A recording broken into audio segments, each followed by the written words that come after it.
Welcome to Fighting for the Truth with Antoine Thomas. Here we buy the truth and we sell it not, and we will always buy it.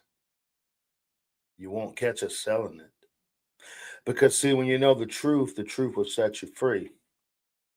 Listen, we're still paying homage to the great and legendary Charlie Kirk.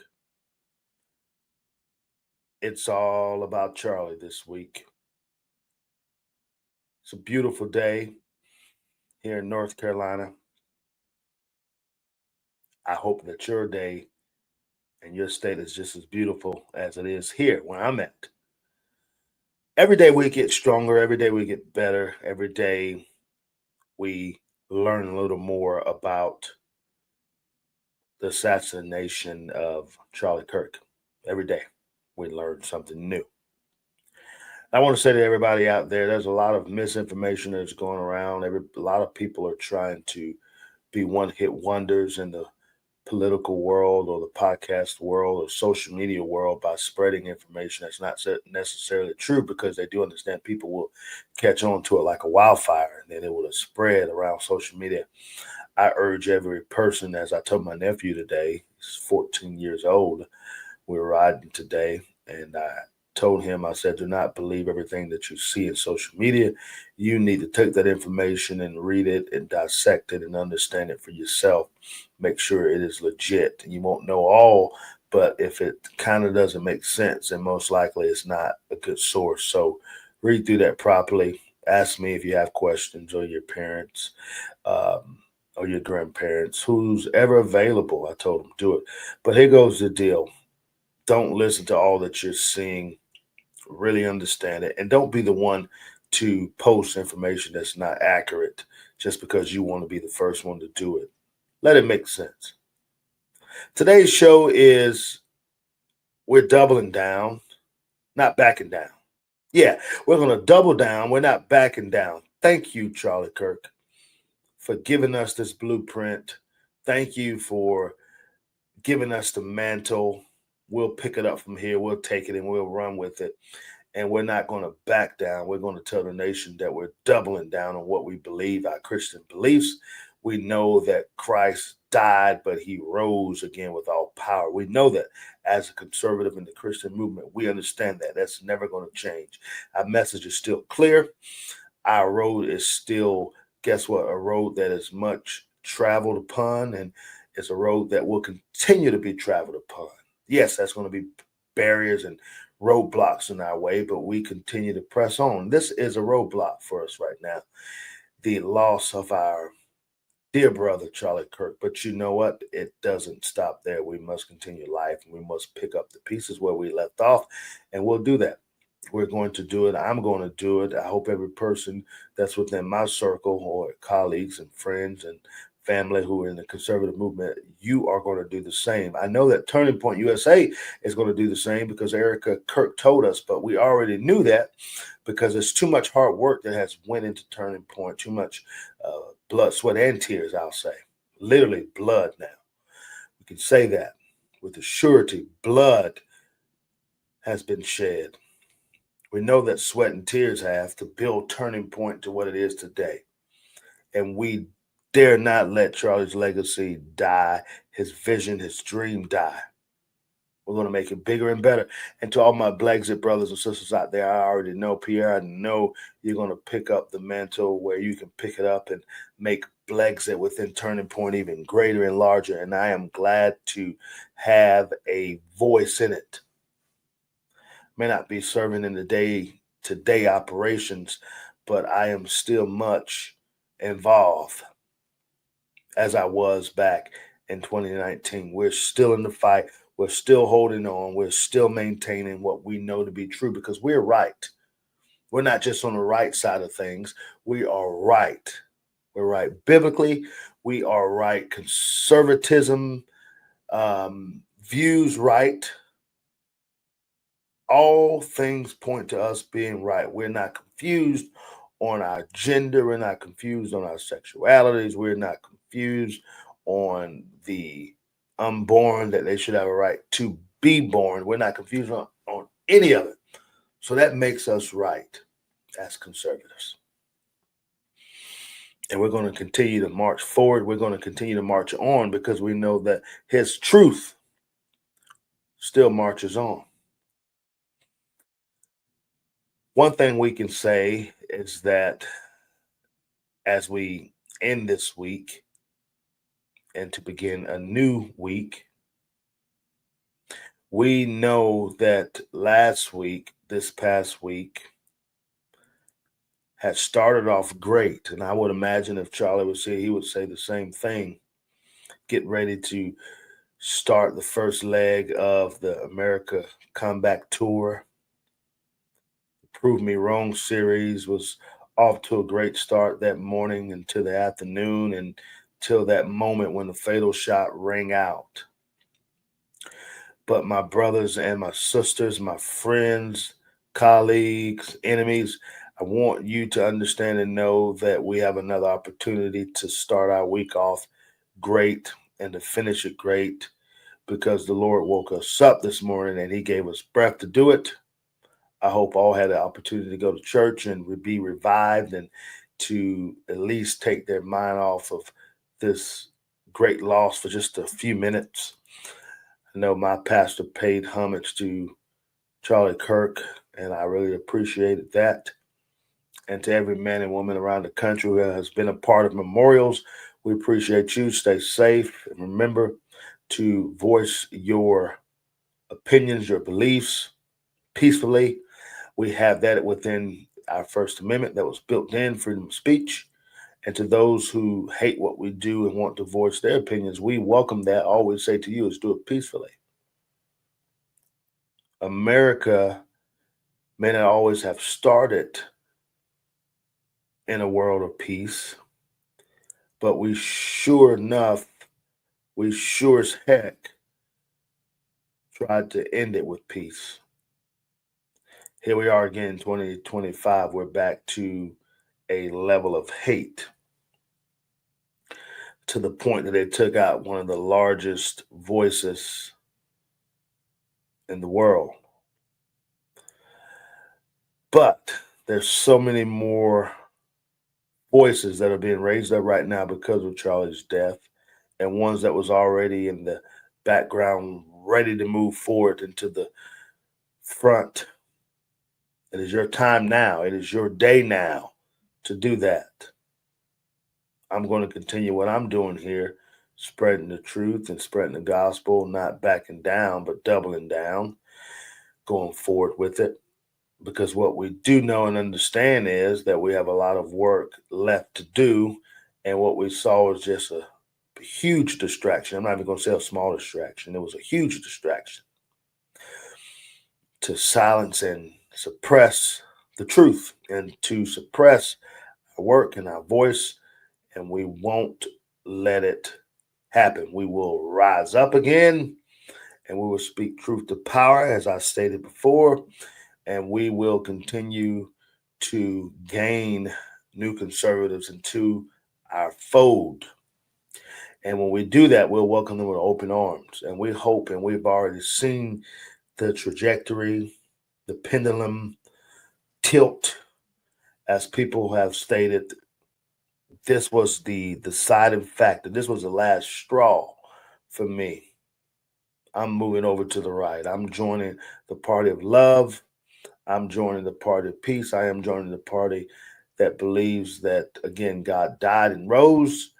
I am joining the party that believes in the nuclear family. I'm joining the party that says we want free market capitalism. They're doing that as we speak. As I'm talking to you, people are making that switch. There are people going over to their BOE websites and changing their actual political parties. Maybe not necessarily to conservative or Republican. They're moving it over to independent. They're moving it over because they realize what happened on last week was uncalled for. September the 10th, 2025. It was uncalled for. It was unneeded. It was not wanted. And we could have done without it. So people are doing that. And that is what Turning Point does. That is why it all says Turning Point. It is your shift to change the trajectory of what's going on. Society is what's going on. The things around you is what's going on. That is what Turning Point it was designed and is still doing to shift that. That is what Brexit was designed to do and is still doing. We're moving people and the minorities from the left. We're moving them away from that environment. We're teaching them to be self sufficient. We're teaching them that they can go get it for themselves. They are victors and not victims. That is what we're doing. That is what we'll always continue to do. And we'll preach the gospel. We'll tell a world who's lost that the only way to be found is to put God first and put him back up at the top of everything we do. We hear a lot of people, as we always do when a shooting takes place. Oh, gun control, gun control. We got to stop the guns. We got to get rid of the guns. We got to throw them all away. But guess what? That is what a communist socialism environment society looks like when you do that. And that way, the government can come in and wreak havoc and can take over completely. You have to have your Second Amendment. You have to be able to defend property. There are only so many police officers in your towns and cities and states. And until help arrives, you have to be willing to defend when a level of deadly force is being pushed or is being sought upon you. Our founding fathers didn't give us the Second Amendment for us to go out and kill people randomly and to kill people because we didn't believe in what they were saying or to kill people because we disliked them, to kill people because we wanted what they had. That's not what the Second Amendment was built for, around, and is. It is for the protection of life, liberty, life and liberty. It's also when the government infringes upon your personal freedoms that you can stand up if it comes to that point, bearing arms and say, you will not enter my home, you will not take possession of my family, you will not do this, you will not do that. Those are the reasons why we have the Second Amendment. Not to go rob banks, not to commit armed robberies. It's not why that was built into our Constitution. So we can't get rid of guns. We need them. God forbid if a outside nation makes its way over to our nation in some wild world, we need to be able, as private citizens, to help out the military and fight them off so they don't overtake us and our families and our property. So how can we get rid of guns? Guns have also saved what we don't talk about this. Guns have saved many lives for being a victim themselves through them having a legal firearm. So I'm against it, not just because I'm a law enforcement officer, I'm against it because it does not make sense. What we do have to get rid of is the propaganda. We have to get rid of the falsehoods that if you're not right, I'm going to kill you so that I can make sure you will no longer again ever be right, or you'll no longer ever have opportunity to embarrass me if I'm having a debate or a conversation with you, or I'm going to get rid of you because I just don't like what you're saying and I'm tired of hearing it. That's not what America's built on. That's not what we stand for. That is not us. Other countries are sitting back watching America and laughing at us and saying, hey, ha ha, we are watching it unfold again. And so we have to do something about it. We have to really stand up against it. And we all need to come together as a country, as a whole, and embrace one another, not based on our race and our gender, but we all should come together as one to say that our country is in a bad position right now. The only way to get out of it is for us to lock arms and appreciate one another. But it is important that we hear each other's views and sides, and it's important to have, as Charlie Kirk always liked to do, have open dialogue so that we can see the diversity, we can see the trends and different ideas. But if we are afraid to do that and come together, then America is not where it once was. How do you know that? Because we claim to be the land of the free, land of opportunities, the liberty country. And if our liberties are taken away through our voice, which is our First Amendment, it was obviously put as our First Amendment for um, important reasons. Otherwise, our founding fathers would have not made that the First Amendment. They would have made it the 27th Amendment or the 10th Amendment. But they put that first because they understood the right and the liberty and the ideas and the appropriateness to have your voice heard, even if it's not wanted, not something that another person wanted to hear. And due to that, our government, our justice system cannot destroy, tear down, break apart that. But when you kill someone because their voice is powerful, because of what they say, their words are powerful, you kill them based on that. That says that you're weak minded. It says that you are a person who lacked the intelligence to go back to the drawing board, study, read up on it, come back and view and also give your point of view in a different light through intellectual thoughts and commentary. That's what that says. Also, Charlie Kirk was willing to be wrong. That's why the title of the series was called Prove Me Wrong for obvious reasons. Now, there were many times I've never really seen it where Charlie, was proven wrong, but throughout as life cycles through, we know that it was at some point was going to come a time when somebody may have made just a correct statement of the slight. Not saying the whole comment or the statement that they said was going to be accurate, but it's just human nature. Somebody was going to be able to catch him at some point. And you know what? He would have been okay with that. I doubt it they will be able to win the entire debate, but I do believe that there could have been something that the person just happened to know a little bit more information at that time than Charlie would know. And he would embrace that. He would accept that. But he would not seek or wish to have a person murdered behind it because he was wrong and they were right. Good dialogue is healthy. It is wanted. It is something that we need. It makes our country better. It makes our society better. It makes us as a whole better because that tells us that we can sit down and we can agree to disagree. But right now in America, it's hard to do that.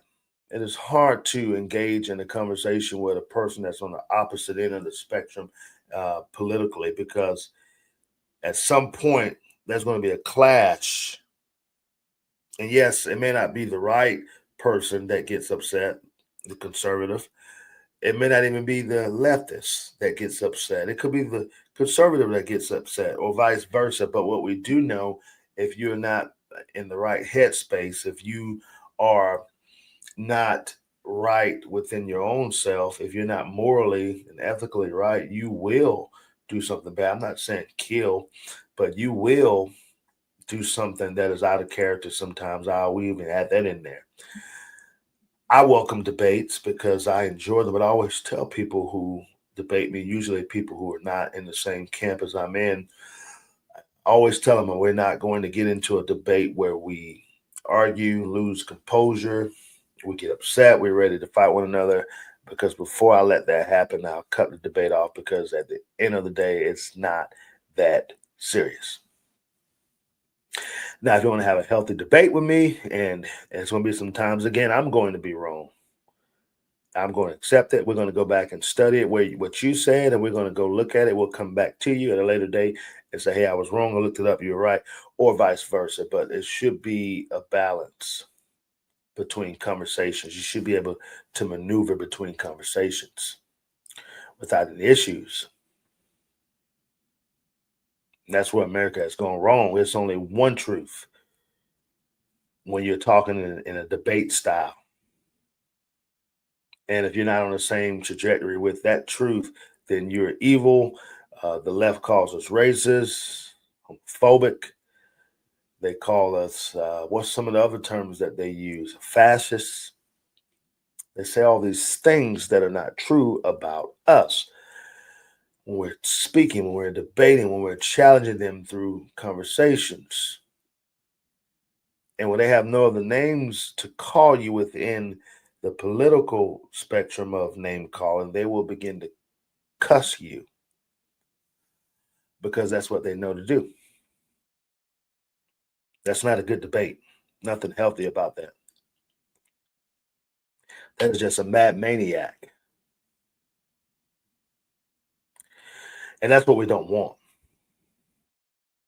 We can't have a repeat of what happened on September the 10th. We cannot have a person who thinks that they can try this again.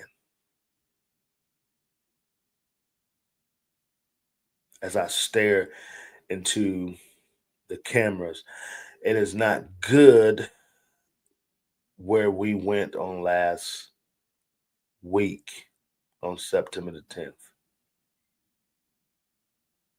Wasn't a good headspace at all.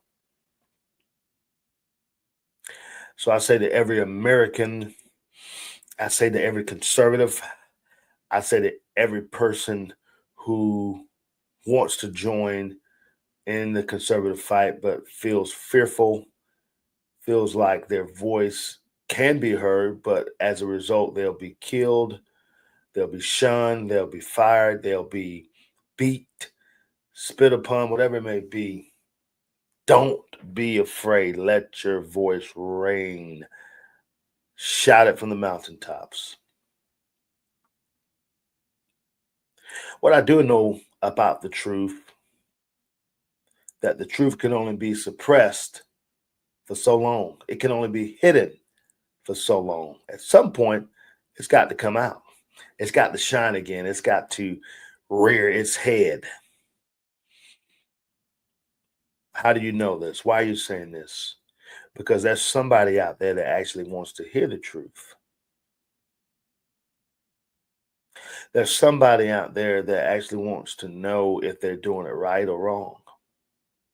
There's somebody out there that is really confused on if they're in a good position, if they're in a good place, if they're a part of the right party politically. Somebody's confused on whether they are making the right decision to cancel God. Somebody's confused on if they're actually going to a Bible believing church. While some all that up to say that when you hear the facts and when you study it and you understand it and you get the understanding for yourself and you get the truth for yourself, the truth will cause you to do better. And when you know better, my brothers, my sisters, you do better. That's what the truth does for you. And that is why I am going to be continuing to fight as a truth fighter. That's what you see at the bottom of this screen underneath the title of this show or the name of this show. Above, you see what? Truth fighter. Fighting for the truth with Antoine Thomas. That's what you see. I'm a truth fighter. And there's so many more truth fighters out there. I can name them. It'll take me a while, but we can name them. So as I bring this to a close, speaking to the ones who are on the fence about becoming a truth fighter, I say to you, join us. You will not go wrong. You will only know that you have done yourself good. You've made the Lord proud and you've made your country proud by standing up, condemning the false rhetoric, condemning the lies, condemning the hate, condemning the slander, condemning the false teachers. Because there are many who have creeped in unaware. False teachers. When you condemn all those things, what you come up with is the truth. This is why I can no longer call my show Real Talk with Officer Antoine Thomas, which that did me great. I enjoyed it, but it was time to move on to something bigger. And that is why this show is now titled Fighting for the Truth. And don't worry, I'm going to have many guests on this show who feel the same about fighting for the truth. And as the days and the weeks and the months go forth, we're going to get down to the bottom of what really happened on September the 10th, 2025. We'll get down to the bottom of it. We'll boil it all down. And we'll be coming up with many other clever ideas to break these stories to you and to let you in on what really took place. Again, we're not going to let Charlie Kirk's legacy die. We're not going to let, again, his blood, sweat, and tears die. You may have killed the man, but you didn't kill the movement. You may have killed the man, but you didn't kill the dream. You may have killed the man, but you didn't kill the voice. Rest assured that God is right now, as I speak, raising up voices across this nation that will join in on the fight. As a matter of fact, there'll be many who will leave the left, who will leave the lies behind and say, you know what, I've had enough of listening. My ears are burning because I've listened to so much false rhetoric. I'm ready to join the right side. Mark my words, we'll see it. Turning Point already has seen a huge shift and a huge explosion of new members and within the Turning Point chapters. I understand they've seen tremendous growth within their numbers of colleges wanting to join chapters and start these chapters on their college campuses. It only gets better, my friends. And I would imagine within those numbers, Brexit has also reached its level of excellence, and as it continues to increase and go higher, I would imagine those numbers include Brexit numbers as well, because we're all under one bracket and one umbrella now, and that is Turning Point. So we're getting ready to blow the airways up, and we're getting ready to take not only this country by storm, we're getting ready to take the world by storm, and we're going to have the blueprint for every country out there that wants to silence voices within their country. We don't know their constitutional rights, but what we can tell you is watch and see what America's about to do. If you think we have thrown the gauntlet down, if you think that we have thrown the towel down, if you think that we have went inside and locked our doors afraid to come out, you haven't seen nothing yet. The best is yet to come. So I say and I challenge you, go out, be great, do something big. Of course, Charlie Kirk's funeral will take place next Sunday, September 21st. In Arizona, you have the information.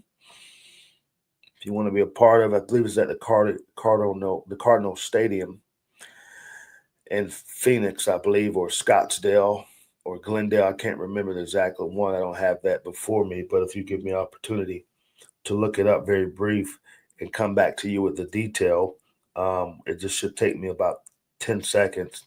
It's going to be at the State Farm Stadium, 1 Cardinal Drive in Glendale, Arizona, September the 21st. If you can make it, be there. If you can't, pray and watch it. I'm sure it'll be televised. My tribute is this, Charlie. We appreciate you. You will be dearly missed. Thank you, Erica, for sharing your heartfelt sentiments and your heartfelt, not only gratitude within the midst of your sorrow, in the midst of your grief. We felt your heart as you poured out your heart to us. We felt it. Our hearts were touched. Our minds were shifted. And so I say to the Kirk family and again to the Turning Point family, we love you and we continue to pray for you. And until we do this show again, I want to say that we are doubling down, not backing down. Do me a favor before we leave. Buy the truth, sell it not.